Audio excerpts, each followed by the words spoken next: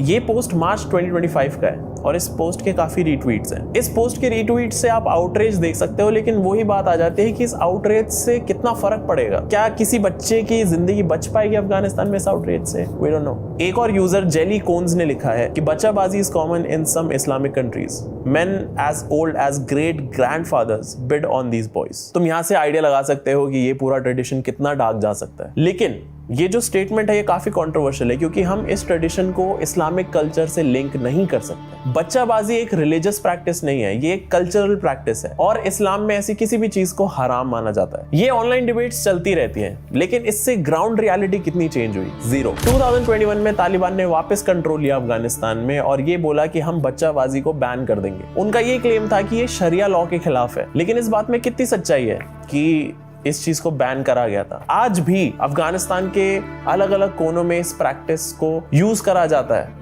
Bye warlords अपने pleasure के लिए। अभी भी वॉरलॉर्ड्स अपनी प्राइवेट पार्टीज में, अपनी प्राइवेट गैदरिंग्स में इस चीज को प्रैक्टिस करते हैं। इसी ट्रेडिशन के एक सर्वाइवर ने बताया था कि उसको सालों तक करा गया, अब्यूज करा गया, मारा गया और वॉरलॉर्ड्स के बीच में शेयर करा गया, इधर उधर ट्रांसफर करा गया। They forced me into their car and took me for a ride. They forced me to dance for them. They took me to a village.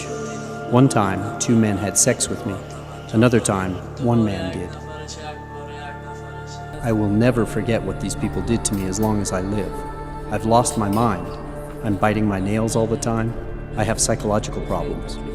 उस विक्टिम ने बताया कि उसने ये सब कुछ सहा है, लेकिन उसके बाद क्या हुआ? उसके बाद वो विक्टिम पूरी तरीके से ड्रग्स में फंस गया, पूरी तरीके से डिप्रेस हो गया और उसकी पूरी जिंदगी खराब हो गई। और ये खाली एक अकेला विक्टिम नहीं था, उसके जैसे हजारों लोग हैं। ये प्रैक्टिस खत्म क्यों नहीं हो रही है? क्योंकि तालिबान ने सब कुछ ट्राई कर लिया इसको खत्म करने का, लेकिन स्टिल जो लोग इस प्रैक्टिस में इन्वॉल्व हैं उनके पास वेपन्स है, उनके पास पावर है, उनके पास पैसा है, एंड इट्स वेरी पॉसिबल कि तालिबान शायद खुद नहीं चाहता हो कि ये प्रैक्टिस ओवर हो। अब एक बड़ा सवाल, इंटरनेशनल कम्युनिटी क्यों चुप है? 2000s एंड 2010s में जब फॉरेन फोर्सेस अफगानिस्तान में थे, उन्होंने बच्चाबाजी के बारे में पता था। यूएस सोल्जर्स ने रिपोर्ट बनाई, लेकिन इंटरवीन नहीं करा, क्योंकि उनके अफगान एलाइज थे जो इसी प्रैक्टिस में इन्वॉल्व थे। एक सोल्जर ने कहा, We were told to look the other way। ये एक तरीके से हिपोक्रेसी दिखाता है, क्योंकि जो कंट्री ह्यूमन राइट्स की बात करती है वो खुद ऐसे केसेस में इन्वॉल्व नहीं होती है जहां पे उनका इन्वॉल्वमेंट एक इम्पैक्ट डाल सकता है। और आज इंटरनेशनल एड बंद हो चुका है जब से तालिबान ने टेक ओवर करा है। रिहैबिलिटेशन सेंटर्स बंद हो चुके हैं और जो विक्टिम्स हैं वहां पे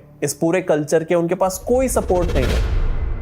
ये छोटे छोटे बच्चे जिनकी उम्र सपने देखने की है, वो एक एंडलेस नाइटमेयर में फंस चुके हैं। और हम क्या कर सकते हैं? हम बस अपनी स्क्रीन के सामने बैठ के इस पूरे ट्रेडिशन के बारे में, इस पूरे कल्चर के बारे में जान सकते हैं। मैं ज्यादा से ज्यादा इस पे वीडियो बना सकता हूँ, तुम ज्यादा इसे देख सकते हो, बट हम कुछ नहीं कर सकते इन बच्चों को बचाने के लिए। इस प्रॉब्लम का कोई सोल्यूशन है? नहीं, प्रेजेंट टाइम में तो नहीं है, क्योंकि जब तक अफगानिस्तान के लोकल पावर स्ट्रक्चर्स नहीं ब्रेक करते, कोई कुछ नहीं कर सकता और ये ट्रेडिशन, ये कल्चर, ये चलता रहेगा। ऐसे ही बच्चों की जिंदगियां खराब होती रहेंगी, बच्चे अब्यूज होते रहेंगे और कोई कुछ नहीं कर सकता। और ये सारी बातें तो हम उन कुछ हजारों केसेस की वजह से कह रहे हैं जो रिपोर्ट हुए हैं। आपको पता भी नहीं है कि कितने लाखों केसेस तो रिपोर्ट ही नहीं होते। लोगों को अभी भी ग्राउंड रियलिटी नहीं पता है, हमें बस सरफेस लेवल पे इस केस के बारे में पता है, इस पूरे कल्चर के बारे में पता है। बेसिकली बच्चाबाजी एक ऐसा ट्रेडिशन है जो ये दिखाता है कि कुछ लोग कितने हेल्पलेस हो सकते हैं। अब वो जो बच्चे हैं जो ये सब कुछ सफर करते हैं और सालों सालों तक करते हैं, जो इस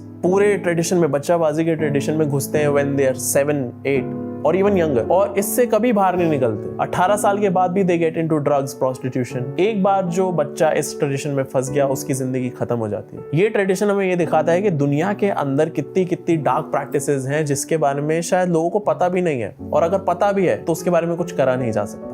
मैंने जब इस टॉपिक के बारे में जाना तो मुझे लगा कि आप लोगों को इसके बारे में पता होना चाहिए, क्योंकि ये एक ऐसा टॉपिक है जो ज़्यादा डिस्कस नहीं होता है, लेकिन मैं बिलीव करता हूँ कि दुनिया को इसके बारे में पता होना चाहिए। सो गाइज, इस वीडियो के लिए इतना ही।